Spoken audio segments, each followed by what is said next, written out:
Welcome to our fifth video on Basic Premiere Pro. In this video, we're going to look at some special transitions and additional effects that you might like to apply in the first couple of goes that you have at Premiere. Now, these effects are by no means the be-all and end-all, and that they are extremely basic, but it might be enough to lead you into starting to think about some of the capabilities of Premiere Pro as an editing software. So one of the, one of the more basic things that we can do is manipulate the transitions in Premiere. So where I've got a simple cut between two shots, one thing that people like to do is have a crossfade between those clips. I'm just going to zoom in by hitting plus so I can see those two clips a little bit more closely. And now if I head over to my project bin here, I can go up to the effects tab. And within this, I've got a whole bunch of different effects that I can apply. Now, because I am transitioning from one clip to another, I'm going to go to Video Transitions. I'm going to go to my Dissolve, and because I want one to dissolve into the other, it's called a cross dissolve. So I've just clicked that little icon, and if I drag it over and I hover in between those two clips and let go, you can see it appears there. And if I was to play these together now, we can see that the two clips actually dissolve from one into the other. Now perhaps I want that to be a little bit longer, so I can drag it out just by hovering my cursor over the edge, just like you're able to drag a clip out a little bit longer or a little bit shorter. We can do that with this effect too. Alright, so I'm reasonably happy with that, and that's just one of the, as you can see down here, many transitions that we can use. So everything under video transitions, that's just some of the dissolves, but there are heaps of others. There's the wipes and irises and a whole bunch, and I encourage you to play with some of these just to get a feel of what you think works best. Now if I just zoom out a little bit, I'm going to come to the end of my video, and you can see I've actually made a audio fade out at the end here. Now perhaps I want to do the same with the video.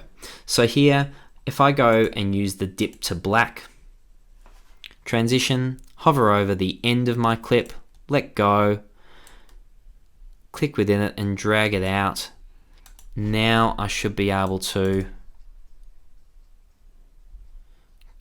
fade out nice and slowly.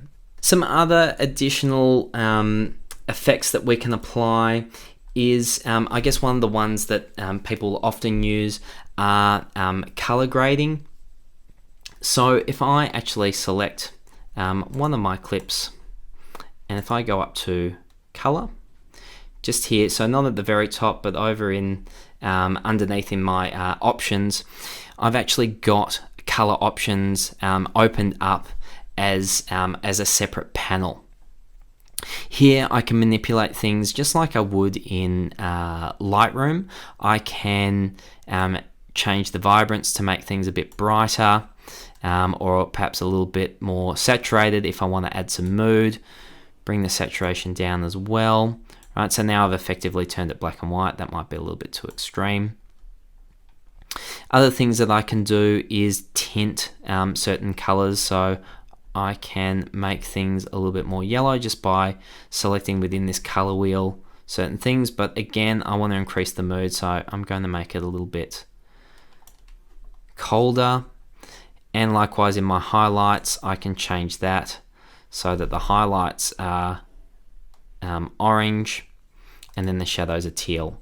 I'll probably play around a little bit more with this, but you can see that I've made some subtle changes to this clip compared to its original over there.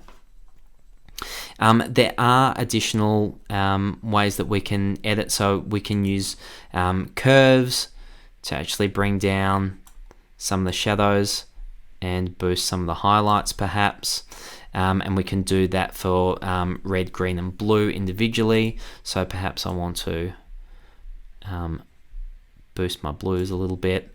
So once again, I encourage you to actually play with this because it does take a little bit of time and a little bit of finessing to actually manipulate those colors.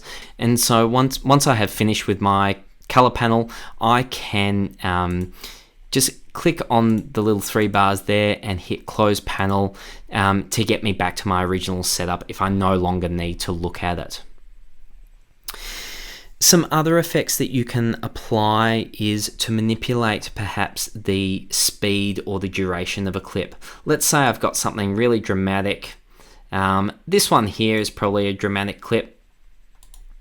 If I right click on that clip, I can come up to speed and duration, and I can actually change the speed by percentage. So if I wanted to, let's say, halve the speed of this, I'm just going to type in 50 for 50% and then hit OK. And it's actually going to expand that clip out. So because I've got other clips sitting after it, it hasn't actually expanded the clip up. What it's done is it's slowed it down, but it has slowed it down within the parameters of where I have made my edits. So if I actually want the rest of that clip there, I need to drag this further away, drag my clip out, and then replace those 2 clips there. What I'm going to do is move my music out too so that that matches. Just change my fade out points by moving the elbows. And now we have a slow motion clip. The next thing that we could do to one of these clips, again by right clicking and going to speed and duration, I can click this button for reverse speed to actually change the direction of the clip. I'm going to hit OK, and then if I come back and hit play, it's kind of hard to see with that one because they are just standing and talking. But if we apply the same effect to this one by going to speed and duration, reverse speed, OK, and now we'll see this clip in reverse. And finally, if I want to add some additional special effects to this, I can once again go to my effects panel, go to video effects, and perhaps I want to make some special effects here, and I'm going to just add any one of these brush strokes, drag it onto a clip that I want to change, and you can see here how we have a bit of a special effect on there. Now if I was to double click on this clip, and this happens to any effect that you have selected, if I double click on it, it appears over here in my source monitor, and I can go up to effect controls, see the effect that I have created, so brush strokes, and I can make some adjustments to this. So I'll hover over, I'll increase the brush size, change the angle of the brush, okay, make some just slight adjustments, and we can see that that actually has an effect over here. So now if I come back and we watch this clip itself,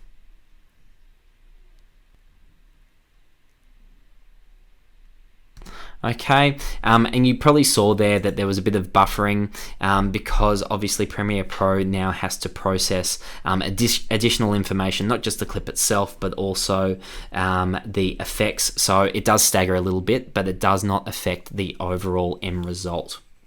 So that's how we can add some effects to our sequence.